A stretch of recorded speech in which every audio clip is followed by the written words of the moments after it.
আজকের নিবেদন গোপাল ভাঁড়ের গল্প সংকলন থেকে নির্বাচিত একটি মজার গল্প ঘটক গোপাল। একসময় গোপাল তার পরিচিত এক ভদ্রলোকের ছেলের বিয়ের ব্যাপারে ঘটকালি করছিলেন। পাত্রটি যে কানা, কনেপক্ষকে গোপাল তা জানাননি।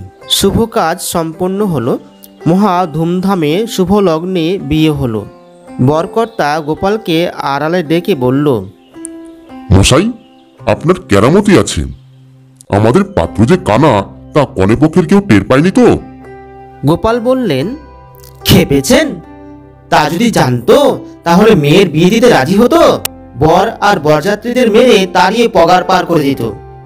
বরকর্তা গোপালের উপর খুব সন্তুষ্ট। যাক, শুভ কাজ ভালোই ভালোই সম্পন্ন হয়েছে। সে খুশি হয়ে গোপালের হাতে 100 টাকা ঘটক বিদায় হিসেবে সাম্মানিক দিল। গোপাল তা নিয়ে ট্যাকে গুঁজলেন। তারপর গোপাল গিয়ে দেখা করলেন পাত্রীপক্ষের কর্তার সঙ্গে। সেও গোপালকে দেখতে পেয়ে খুবই আহ্লাদিত হলো। বলল, ঘটক মশাই, আপনাকে অশেষ ধন্যবাদ। আমাদের খোড়া মেয়েটিকে যেভাবে পার করে দিলেন তার জন্য আমরা আপনার কাছে কৃতজ্ঞতা জানাচ্ছি। বরপক্ষের কেউ জানতে পারেনি তো আমাদের পাত্রীর পায়ের খুঁত? গোপাল বললেন, পাগল হয়েছেন নাকি? ওরা জানতে পারলে বর নিয়ে কখন উঠে পালাতো না।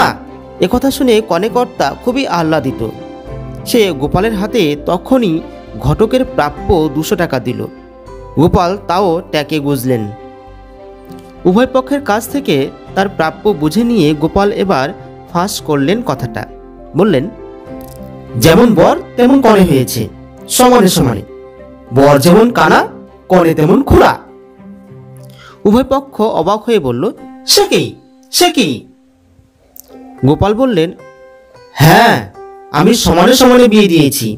এমনই হওয়া উচিত, তাহলে কোনো পক্ষের কাছ থেকে কোনো কথা শুনতে হয় না।